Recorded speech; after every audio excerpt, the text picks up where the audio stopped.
Welcome to this new Faith Groups small group study from Faith Lutheran Church. In the last year we did back-to-back studies on King David and King Solomon.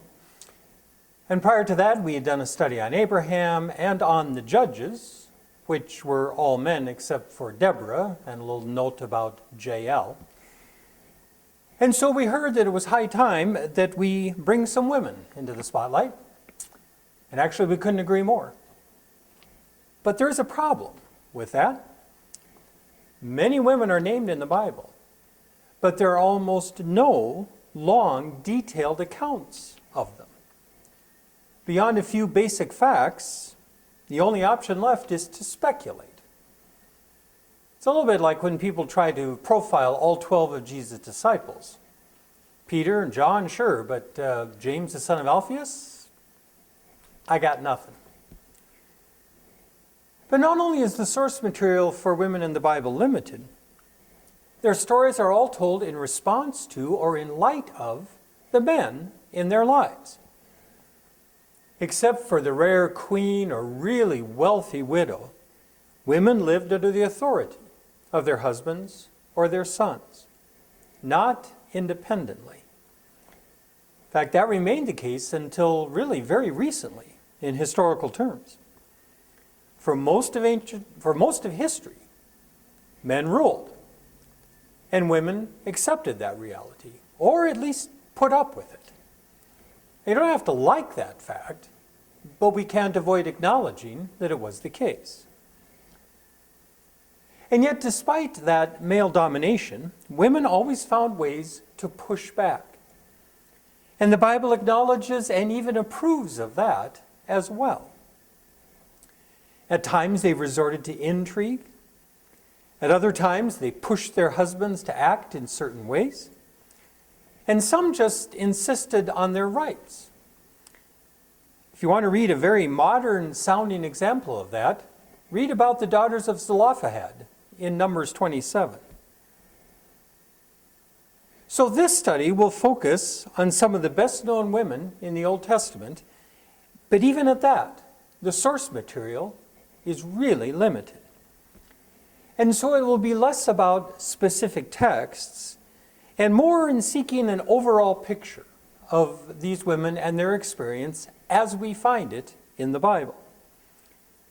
Now, of course, we can't help but speculate about some of their thoughts or motivations or reactions or their feelings. But even as we do that, whether on the tape or in your small group discussions, do keep two cautionary notes in mind.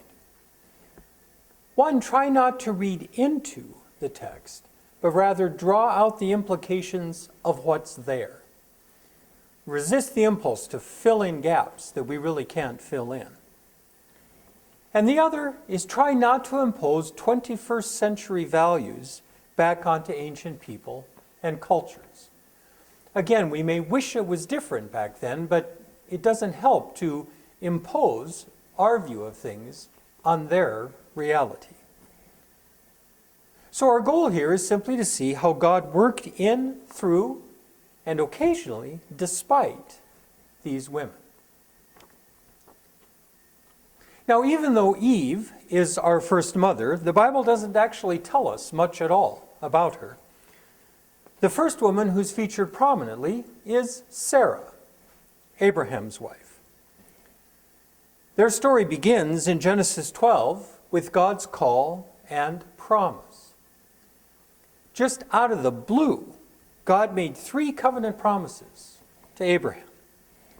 That he would possess the land of Canaan as his own property, that he would have enough descendants to make an entire nation, and that through him all the nations of the world would be blessed. Now, Genesis views in that call and that bold move entirely through Abraham's eyes. But it's interesting to think about what Sarah thought about such a radical move. Was she 100% supportive, trusting that God had really called Abraham? Or was she afraid that he had become a crazy old coot who was leading her to her death? I mean, they were already nomads, but was she on board with this new risky venture? We hear a lot about Abraham's faith, but very little about Sarah's.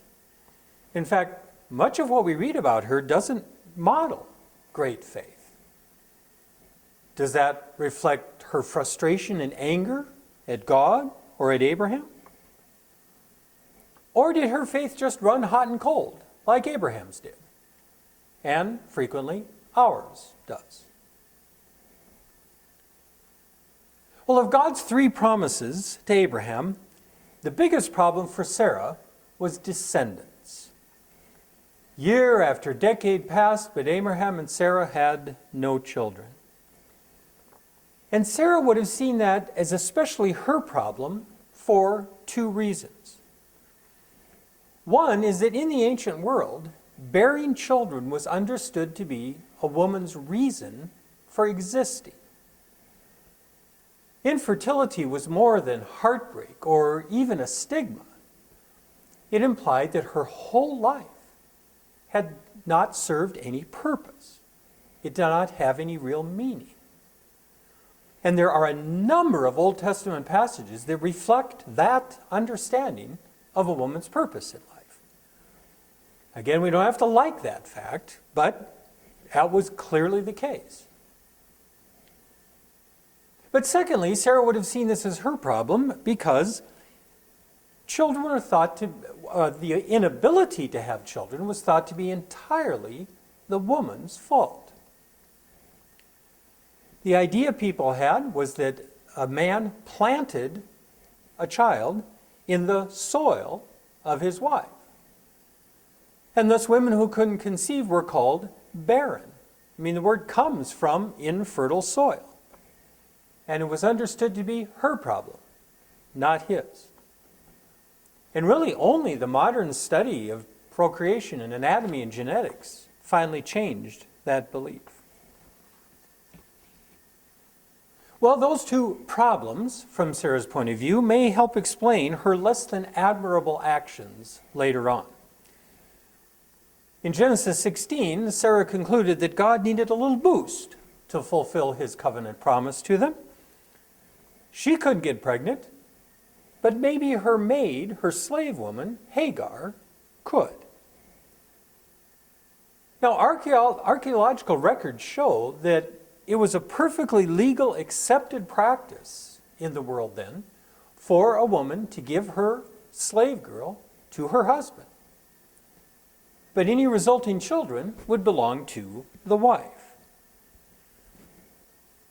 And when Sarah proposed the plan, Abraham was surprisingly passive. In Genesis 16, verse 4, it just says, he listened to the voice of Sarah. Smart man. But did he have any inkling that this was not a very faithful move on her part? Did he go along just for Sarah's sake, or was Abraham fully on board with this plan?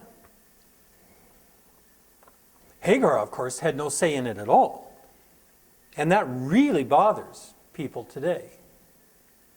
And yet, in that ancient view of things, this also helped to fulfill her purpose as a woman, to bear a child. And more so, she may well have seen it as an honor, a big step up in status. And that's particularly suggested by, again, in verse 4 of Genesis 16, where it says, when she saw that she had conceived, she looked with contempt upon her mistress. Hagar had got a step up from her on the social climber status. So for Sarah, this ended up being a case of be careful what you pray for. You just might get it. Well, even though this was her idea, Sarah then complained bitterly to Abraham. Again, really not her finest hour. In verse 6, she said, Abraham responded, your slave girl is in your power. Do to her as you please. Who said chivalry is dead? I mean, way to step up, Abraham. But this too reflects the social reality of the ancient world. And Sarah then dealt harshly with Hagar, and she ran away from her.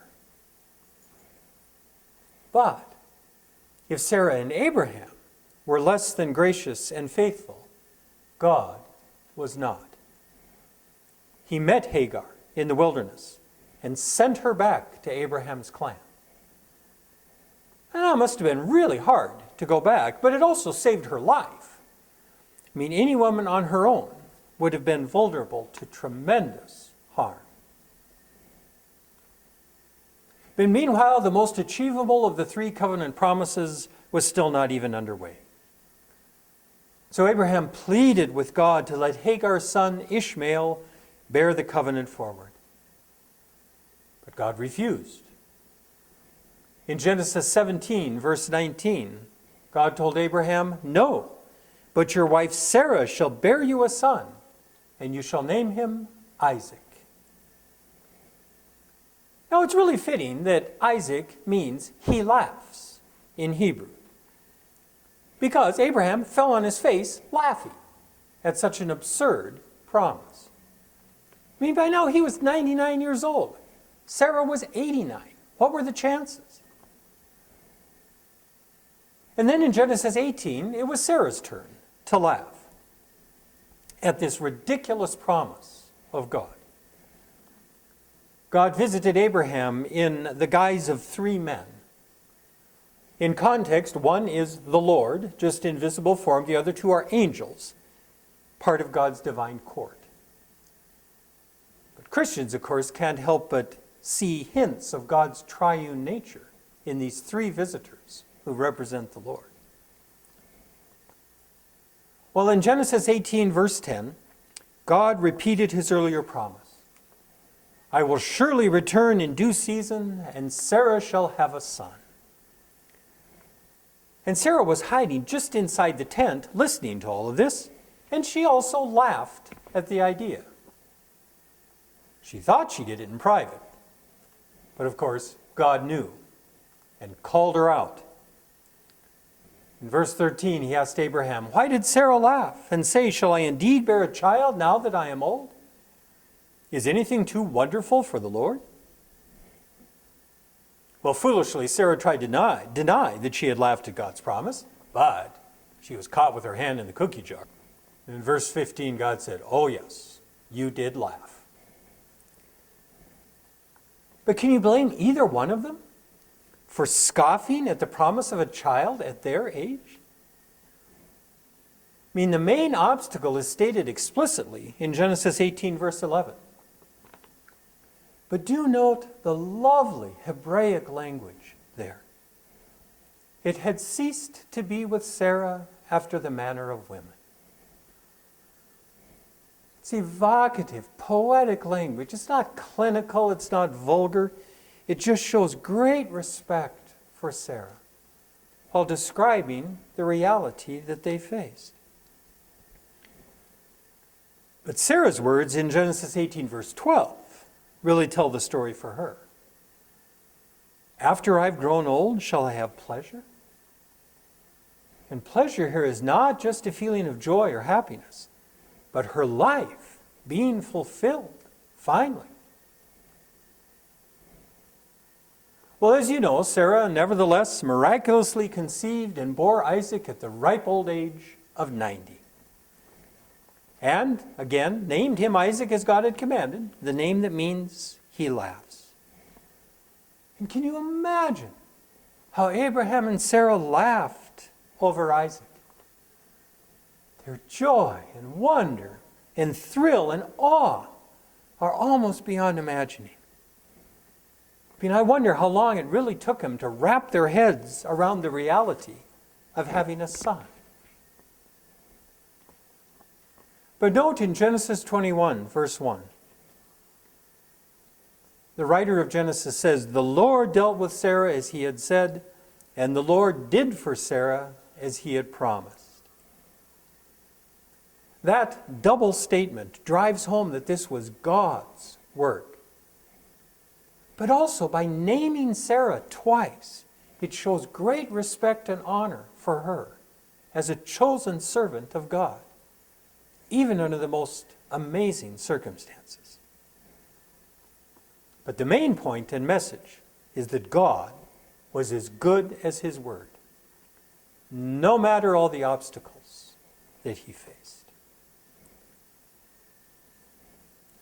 And yet this world is broken by sin, and it resists simple, happy endings.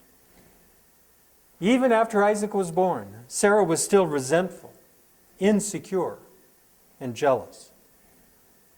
Right after Isaac's birth, Genesis 21 records her lashing out again. She saw Ishmael playing with Isaac. What could be the problem with that? Well, Sarah abhorred the idea that anyone might possibly see Ishmael as Isaac's equal. And again, Sarah insisted that Abraham drive Hagar and Ishmael away. And oddly, this time, the Lord gave his approval to their banishment.